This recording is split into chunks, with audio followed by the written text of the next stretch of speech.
Welcome to Breaking News to Trading Moves. We're looking at a pretty critical event today, one that's happening right in the middle of the AI infrastructure world. It's really about this competition between connectivity powered by light photonics and the more traditional way of doing things with copper. Our job here is to review the material you shared and figure out the winners and losers from this move. And the central event here is Marvell Technology's bid to acquire Celestial AI. Celestial AI is a private company, and they specialize in this optical tech. The deal is valued at, well, initially about $3.25 billion. 3.25 billion. Yeah, but there are potential earnouts that could push the total valuation up towards $5.5 billion. Wow. Okay, that is a hefty price tag. It suggests Marvell sees this as almost essential. So what are they actually acquiring? What's the core asset that's worth that much right now? Marvell is buying what they call the optical photonic fabric. If you look at the strategy, it's really about getting rid of the biggest bottleneck that modern AI data centers are facing. And that's not just about speed, is it? No, not at all. It's about power consumption and latency. The copper links we use now, the ones that carry electrical signals, they're running into hard physical limits. Right. They create a ton of heat.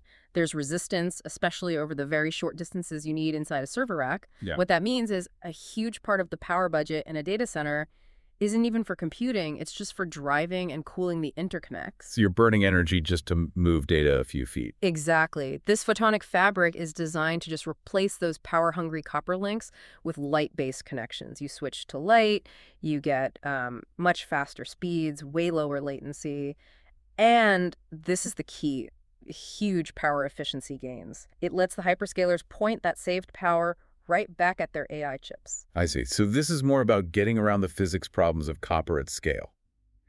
If this tech is the answer to that power problem in AI data centers, then we should probably look at who's set up to benefit. Let's start with the most direct players, the AI connectivity and photonics chipmakers. Right. When a leader like Marvell makes a multi-billion-dollar buy like this, it sort of validates the whole category. So we're looking at Marvell Technology itself, that's MRVL, and a company like Astera Labs, ALAB. Okay, so for Marvell, what's the play? For Marvell, it's about vertical integration. They're moving from just supplying components to, well, to providing the whole foundational layer for AI. By controlling this photonic fabric, they can offer a whole system that's just better optimized than what a competitor using third-party parts could build. And for Astera Labs, how does that help them? For Astera, this is a big boost to market sentiment. Astera already works on connectivity for AI clusters, things like the retimers and active electrical cables. Marvell's move basically confirms that these specialized high-speed interconnects are essential and are becoming more valuable. It just reinforces the whole idea that you absolutely need these high-speed fabrics for AI. That makes sense for the hardware companies. But the biggest winners have to be the end users, right? The ones building these things out at mass scale. The hyperscale cloud operators like Amazon, AMZN, and Microsoft, MSSFT. What's the specific advantage for them? The advantage is all about efficiency, and that's measured in both cost and density. These hyperscalers are always trying to lower their total cost of ownership, their TCO, for these enormous AI training clusters. Optical fabrics give them an answer to the diminishing returns they're seeing from the current electrical systems. Okay, so better bandwidth, better power efficiency. Exactly. For Amazon and Microsoft, that means they can lower the cost of AI training for every piece of data they process. I mean, think about it. If your cooling and interconnect power needs drop by, say, 30% per rack because you're using light, all that power can be used for more compute. And you can pack more in. You can pack way more compute in, more accelerators, more GPUs, all in the same physical data center footprint. That increase in compute density is what's going to drive the next wave of AI. So it's an evolution they have to make to stay on top. Let's move down the supply chain a bit. If the whole system depends on light, then it must depend on the components that, make and receive that light. Which optical component suppliers are looking good here? This brings us to the companies that make the actual building blocks. We're talking about Coherent, COHR, and Lumentum, LITE.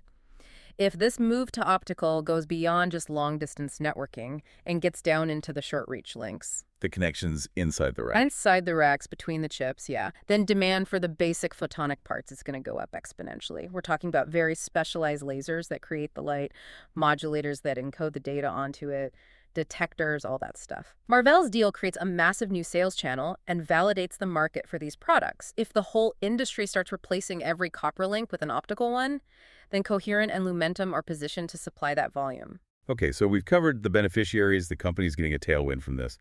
Now let's look at the other side. When a company makes a strategic bet this large, it's got to put pressure on others who have invested in different tech. Who's facing a challenge from this endorsement of optical fabrics? Let's start with the rival data center connectivity companies. The pressure is definitely on companies like Broadcom, that's AVGO, and Arista Networks, ANET. Marvell is trying to carve out a dominant position by controlling this proprietary fabric.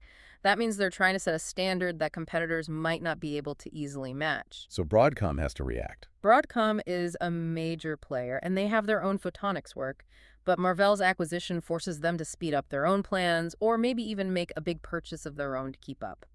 For Arista Networks, a leader in high-performance networking, the challenge is a little different. Their job is to make sure their switches stay at the center of the network, even as these new optical fabrics start moving the key connections closer to the AI accelerators themselves.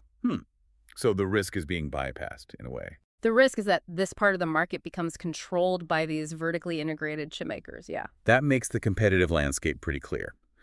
The second group facing pressure would seem to be the ones whose business is the actual stuff getting replaced, the copper-heavy vendors. That's right. You're looking at established interconnect and cabling vendors, companies like Amphenol, APH, and Bel Fuse, BELFB. Marvell is being very open about this. They're saying the long-term trend is a move from copper to optical at, and this is their phrase, every connection point in the data center. That's a pretty strong statement. It is. Now, copper isn't going away tomorrow, but the most profitable, highest growth area for these vendors has been the high-end, short-reach copper interconnects, the ones used inside the server racks. That's the exact spot Marvell is targeting to replace with light. So this move could limit the long-term growth for that part of their business. So it's a direct threat to their highest margin products. That's a real vulnerability for them. Okay, finally, let's think about the more general networking hardware vendors. Where does this leave companies like Juniper Networks, JNPR, and Extreme Networks, EXTR? For the traditional networking vendors, the challenge is really about architectural relevance. As AI traffic grows, the network itself is starting to fragment. Instead of all data going through big central routers and switches, AI workloads are using these specialized optical fabrics tied directly to the accelerators. Okay. So some of the IT budget that would have gone to legacy routing and switching gear, the kind of products Juniper and Extreme make, could start going toward these new optical platforms instead. The concern is a reallocation of spending.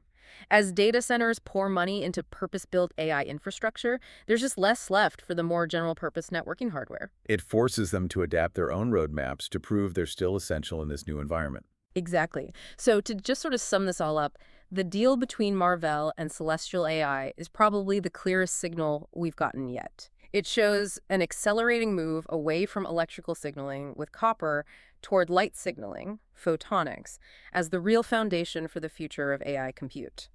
This is drawing the map for the next decade of infrastructure. This analysis gives you the full picture of the technological and competitive forces at play. And the thought we want to leave you with is this.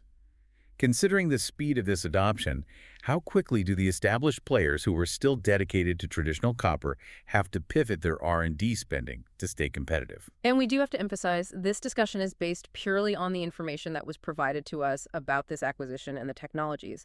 It is not financial advice. It's not a recommendation to buy or sell any security. It is purely the opinion of the author. Thank you for sharing your expertise. We appreciate you letting us guide you through this analysis of the market dynamics.